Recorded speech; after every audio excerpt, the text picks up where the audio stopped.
This video is brought to you by MoviePalette.com and enter ROOM15 for 15% off of your palette.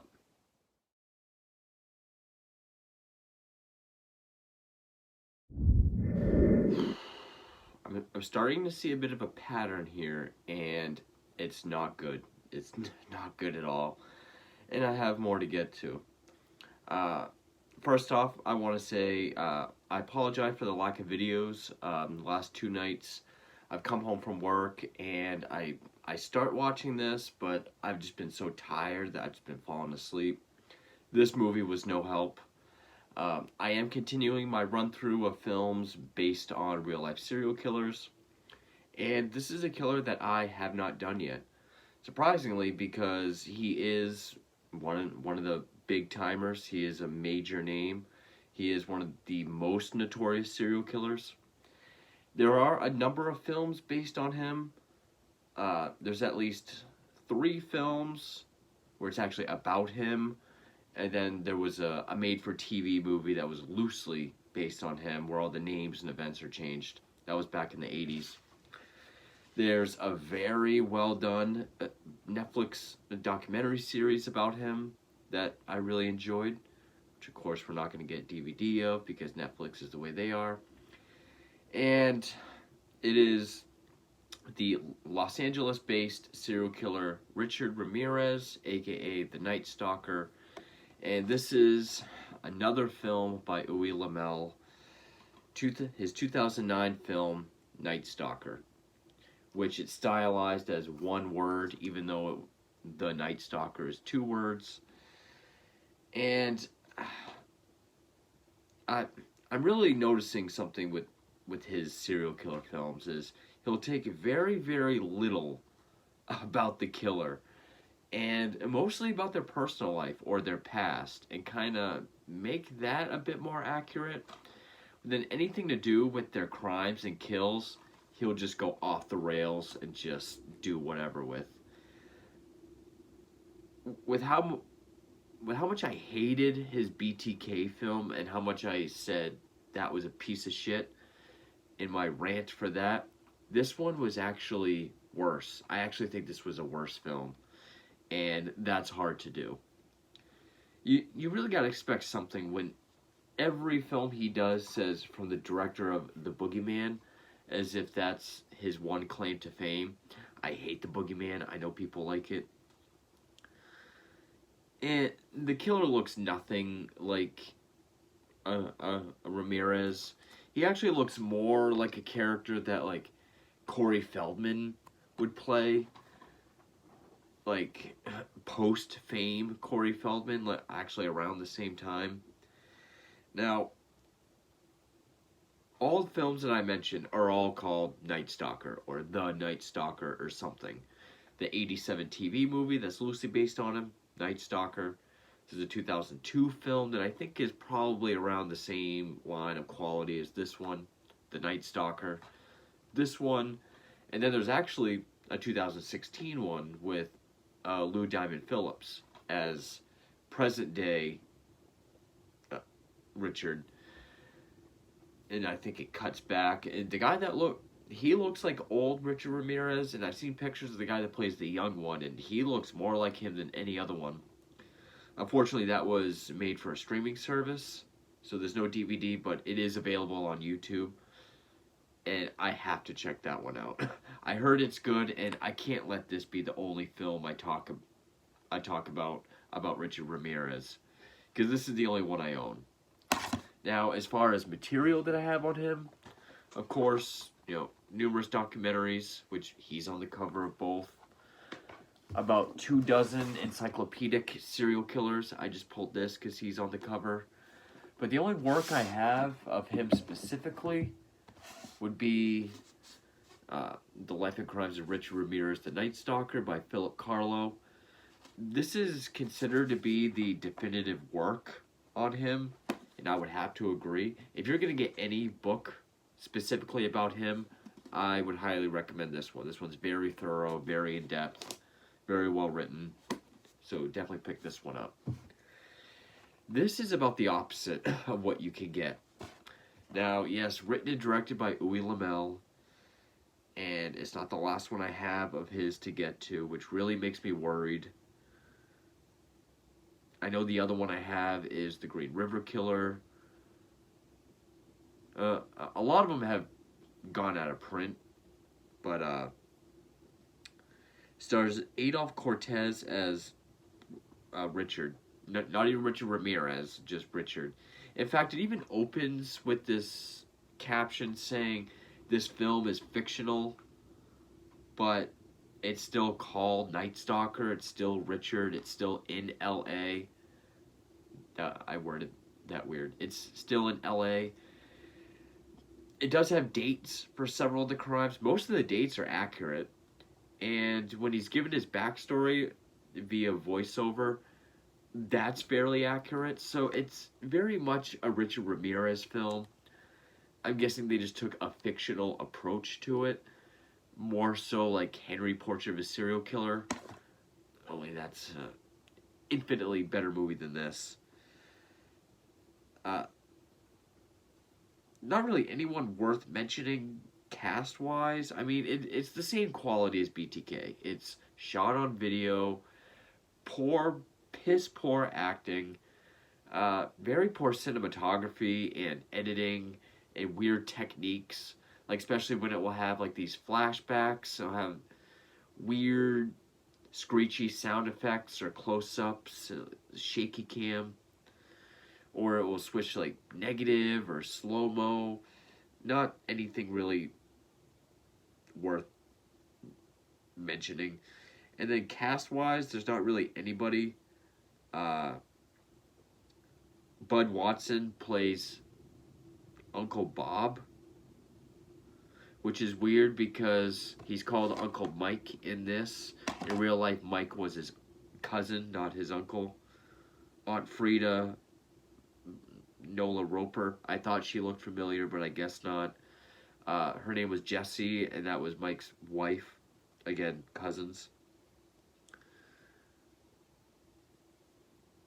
So yeah, no one worth mentioning at all in the cast. Adolf Cortez was awful in the lead. Again, he just reminded me of like an edgy Corey Feldman role. The music was by the Green River Band, who I think did the BTK film. I'm guessing it's obviously they got their name from Gary Ridgway, but the production design produced by Uwe Lamel and Nola Roper, edited by X-Jin,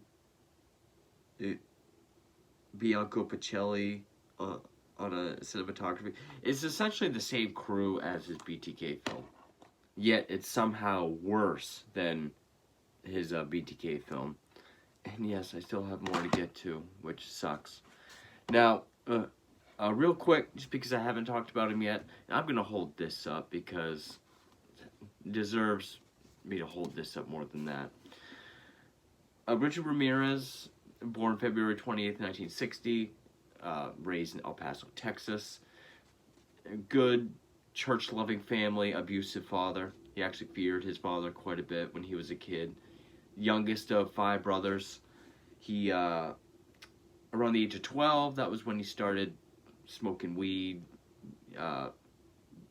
started getting into more trouble, hanging out with his cousin Mike, who was a Green Beret non-vet, that showed him all these pictures of women that he had beaten, raped, tortured, decapitated, shared him stories about doing that stuff, would smoke weed with young Richard, and that all enticed him. He would get very excited by it. That was when he first mixed sex and violence together. When he was 13, he stood just 2 feet away when his cousin Mike shot his wife Jessie right in front of him. And from then on, it was pretty much downhill for him. It was around that time, shortly after, he was diagnosed with frontal lobe epilepsy. He was said to have suffered numerous head injuries as a kid. He was kind of a rambunctious kid. He dropped out of school in the 9th grade, and then in 1982, he moved to LA, and He had already started his conversion from Catholicism to Satanism because cousin Mike would also talk to him a lot about Satan, and he was becoming more drawn to that kind of darkness. He had gotten a job at a Holiday Inn, where he would try to, peep in on women. He was able to find a pass key. He'd peep in on women. He supposedly molested 2 young kids in an elevator, which I think he was, still bad, but I think he was under 18. I think he was a minor as well. But his first known victim was, I think, a 9-year-old girl in this basement apartment. Because there were 2 cases that didn't really become known until way after he was convicted. But there was, I want to say it was 9 and 11 or 6 and 9 or something like that. A girl that he tortured and one that he killed. But his first Nightstalker attack was in 1984, and this was a serial killer that really scared everybody and really confused law enforcement because he didn't really have a victim profile. His ages were all over the place, from the 30s up to the 80s. He was killing people in their 80s as well. Breaking into their homes. The firearm sales skyrocketed. And like Son of Sam, it kind of lasted a year, summer of 84 until August 31st of 85, which is when he was arrested. They think he killed at least 15 plus victims. He was convicted of 13. He was sentenced to death in 89. He died June 7th of 2013 while awaiting his execution, which in California they have the gas chamber. I remember the day he died. I remember seeing it on Facebook. I was trying to be edgy back then. I made a big rest in peace thing for him.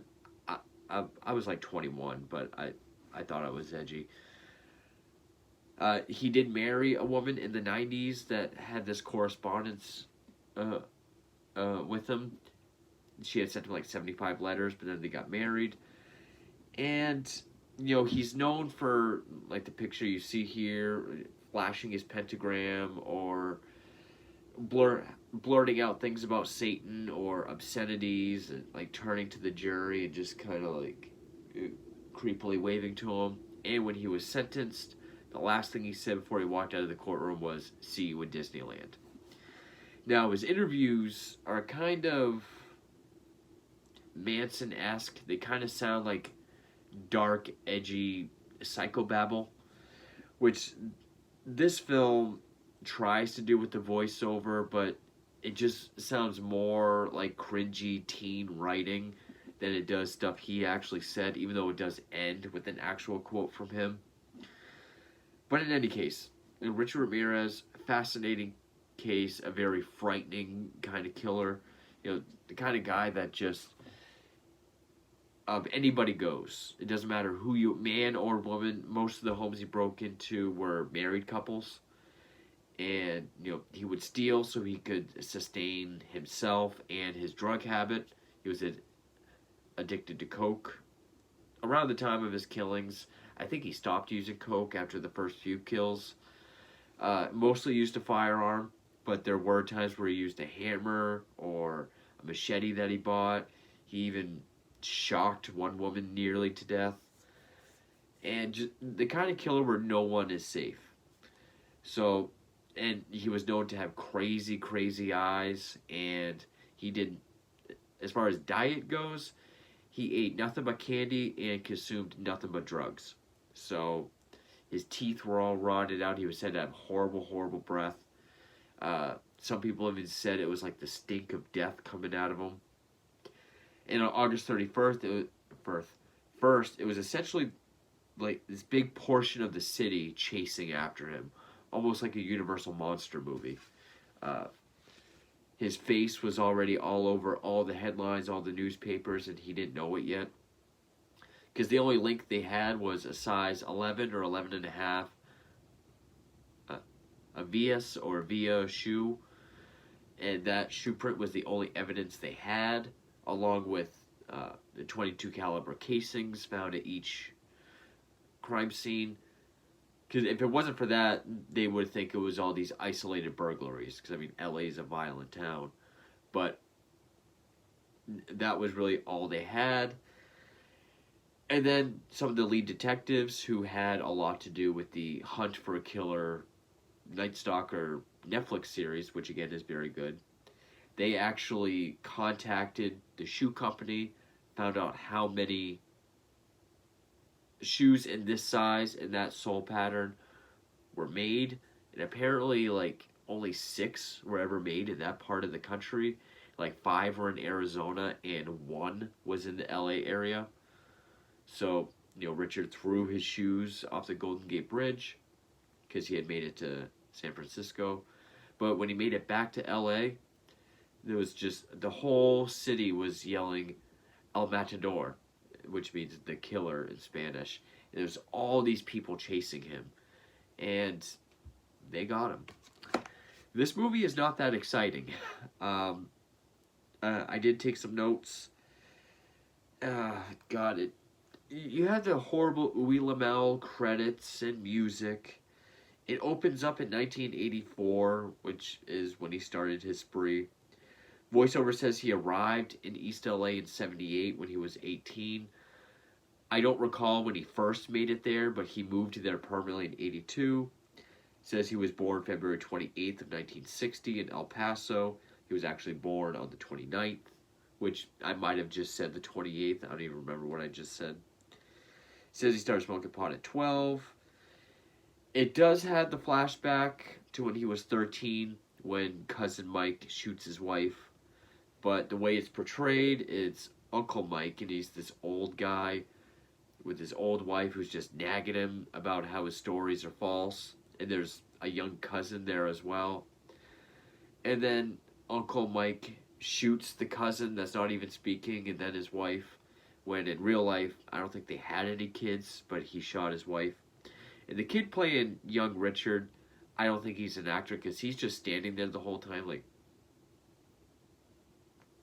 that's all he does. And then after he shoots them, he just lays on the floor and just kind of, this is his epileptic seizure. He's constantly sucking a lollipop. And candy was his main source of nutrition. So there's rarely a scene where he doesn't have a lollipop, and he's always just like twirling it, and it's one of the biggest parts of his character in this film.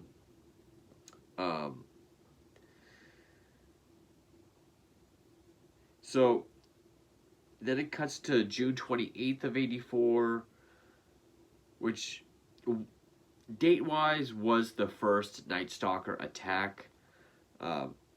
He had at least one child victim prior, but again, that wasn't brought to light and connected to him till 2009. But it just shows this young woman sitting on a toilet. He's in the shower. He peeks around and he shoots her. When in real life it was a 79-year-old woman that he stabbed to death, and her throat was slit so bad she was nearly decapitated. And he then burglarized, so he could. I think he had an apartment during part of this. It does show his apartment, which he has throughout the entirety of the movie. There's some woman that he's following, and it says as soon as they met, they got married, and then she's seen with him through a good chunk of the film. He never had a girlfriend around this period. I think he did pay for sex workers, but he never had a relationship. The only woman he married was Doreen Leoy in the 90s after a 75-letter correspondence. And when he's not killing people, all this movie shows him doing is walking around twirling his lollipop. That's all the movie is. We do that, and then instead of breaking into another house, sometimes you'll get a date, sometimes you won't. And, a lot of times it's like these upward angles, kind of twirling around him, zooming in and out, trying to feel like a music video, a very bad one. So that's why when I took notes, it's pretty much just the ones with dates, because there's nothing to this movie otherwise. And there's the constant voiceover, like,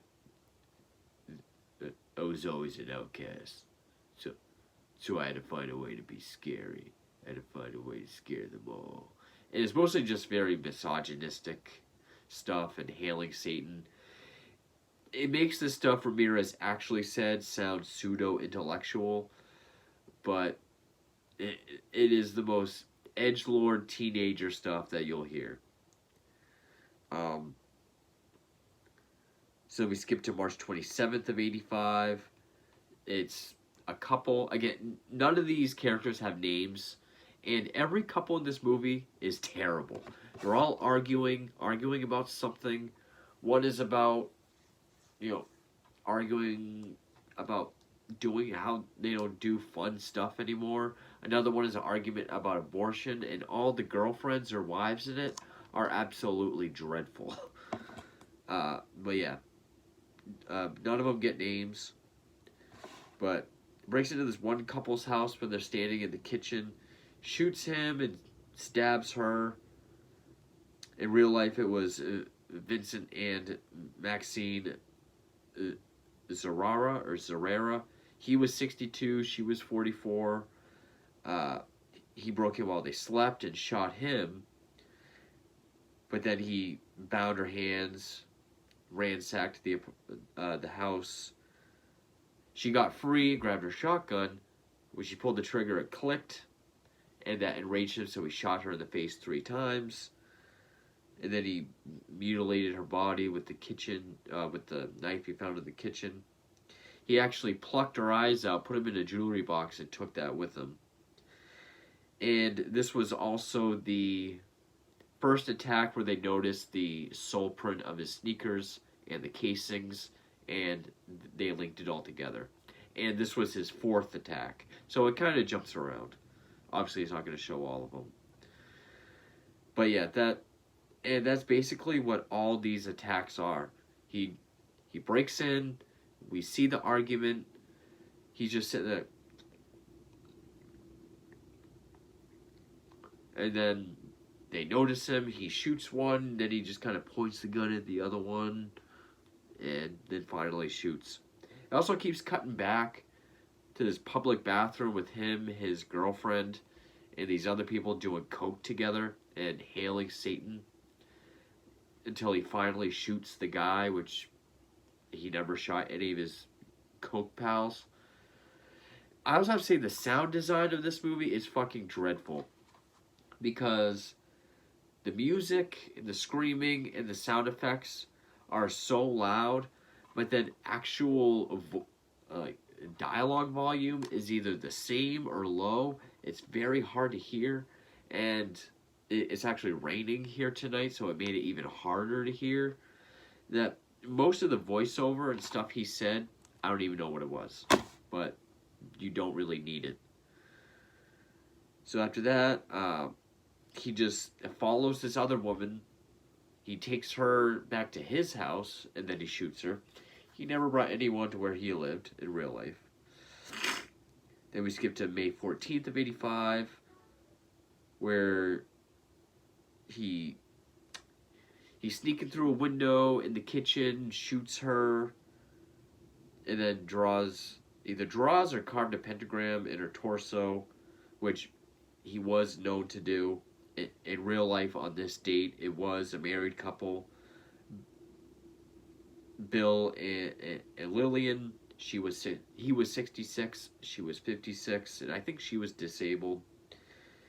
Snuck in, shot him, bound her with thumb cuffs, and then raped her, ransacked the house, and then he left. And she actually survived. And then we skip to May 30th, where it just shows him shooting a woman twice in the face, draws a pentagram on her arm in blood. Now, in real life, I think this is combining in 2 cases, because there was an attack May 29th and May 30th. On the 29th, it was Mabel Bell and Florence Lang. Mabel was 83, Lang was 81. He found a hammer, he bludgeoned both of them, and then he shocked Bell with a cord, raped Lang, and then he took Bell's lipstick and drew pentagram on her thigh all over the walls. After he ransacked the place, they were actually found alive but comatose 2 days later. Bell ended up dying from her injuries. Then on the 30th, it was the home of Carol Kyle, who was 42, with an 11-year-old son. He handcuffed them together, then he was ransacking the place, then he let the son free so he could lead him around the house to show him where the valuables were. But then he, raped her repeatedly, then cuffed them back together, and then he fled.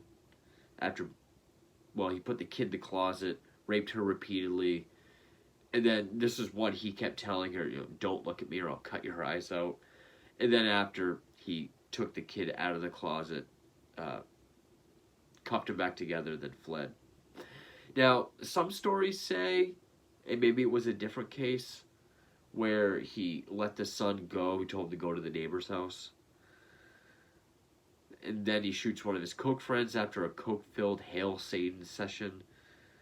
And then, I don't know if it's to show that he's just more unhinged and is killing more, as if we need to know that. And then we jump to July 20th. Another couple shoots him in the head, then her in the face. Draws a pentagram on her thigh. In real life, it was Maxon and Leela Needing. He was 68, she was 66. He had just bought a machete, and he snuck in. They were sleeping, and he hacked them to death. He actually tried to decapitate one of them, but he realized it was harder than it is in slasher films, because he was a big slasher fan. So completely mutilated them, and then he shot them both a few times. And then he ransacked the place. And I'm not sure where he switched from a .22 caliber pistol to the .25, because at some point he did get the .25. And I'm not sure what he's using in this, but he is using a pistol at least. And then there's just another couple, no date, shoots both, draws a pentagram on her torso, and then we get a montage. We see him steal a car, then there's a montage of people locking the doors, loading firearms, which, again, sales skyrocketed. There is some voiceover saying how all these incidents of the last year are linked to the Nightstalker. And we get one of the funniest scenes in the movie where there's these detectives who do not look like detectives talking to this one woman, and instead of taking her to a sketch artist, they make her draw her own sketch on yellow lined paper. And you just see her kind of doing these crude shapes and describing what he looks like. That we then cut to just shots of LA with the voiceover of the news and say, this is the sketch drawn by one of our eyewitnesses. And it's a black and white photograph of the actor. Like, we're supposed to believe that's the sketch. I laugh so fucking hard. And then we jump to August 31st, where he's just walking down the street. Now, it shows him walking with this lollipop, just kind of looking around at everyone. And then we just cut to, from across the street, looking, at the other side. We just see him run across the frame with a few guys behind him. So, it just cuts from him walking normal to just, being chased. And the chase acting is laughable, as always. It doesn't show anyone picking up that it's him. It just shows people chasing him. Which, in real life, and plus this is at nighttime, in the morning of the 31st, that was when he got back in LA from San Francisco. He went into, I believe it was a coffee shop, where these two elderly women are pointing at him saying El Matador, which again means the killer.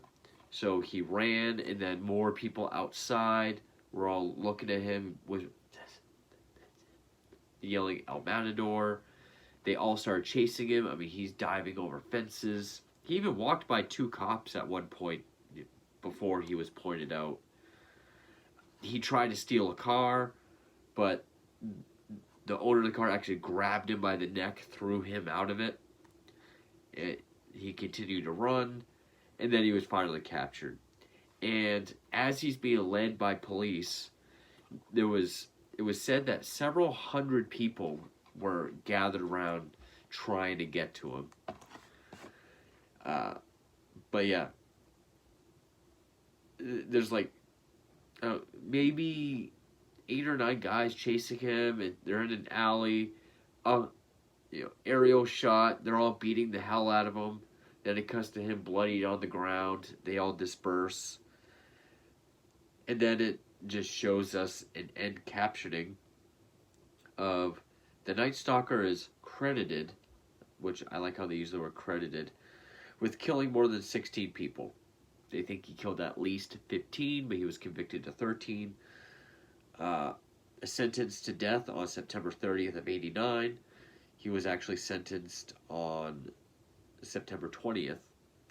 Convicted of 13, on top of numerous accounts of attempted murder, assault, burglary. He was actually sentenced on September 20th. Then it ends with his quote, "You don't understand me. You're not expected to. You are not capable of it. I am beyond your experience. I am beyond good and evil." But the quote goes on to say, "I will be avenged. Lucifer dwells in all of us."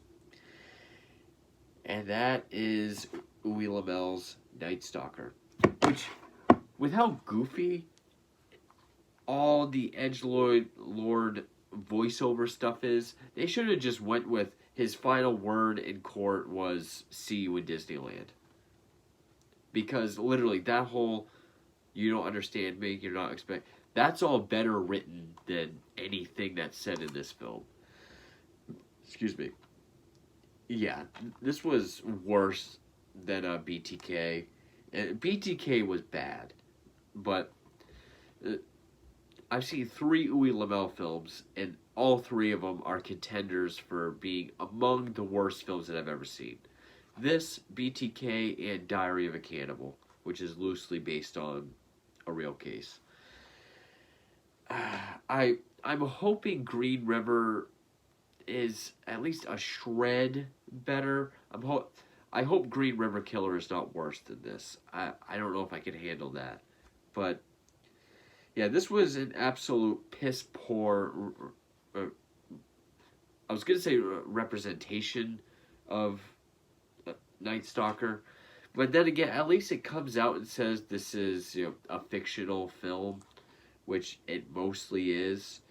Really, the only thing that's even moderately accurate would be his backstory, a little bit of facts about that, and then the captioning at the end. Even then, there's flaws in it, but it's more accurate than anything depicting his crimes, other than the fact that he's breaking into homes, shooting people. That's the only accurate thing. But I really struggled with the direct-to-video look and feel and just his style of cinematography, to where it almost looks more like a music video than anything. Him trying to get stylish at times. All the acting is absolutely piss poor. Yeah, not only is this now the worst serial killer-based film that I've ever seen, but like the other 2 Uwe Lamel films, it's one of the worst films I've ever seen. And I don't want to come across like saying that Richard Ramirez deserves better, but his case is a very fascinating and frightening story. I would say his is the closest to being a good, horror thriller story, where a guy's just breaking into people's homes, no particular interest of who, just anybody will do, and frightening an entire city for a year. It's a great story. It's a fascinating story. Ramirez is a very creepy, frightening dude. Uh, it does deserve better than this. So yeah, I definitely have to check out the 2016 film just as a palate cleanser for this. The way I watched the Hunt for the BTK Killer after I watched his BTK film. But yeah, absolute piece of shit movie. Horrible piece of shit. I hated it. I do have a handful more serial killer films to get to, so stay tuned for those, and thank you for watching.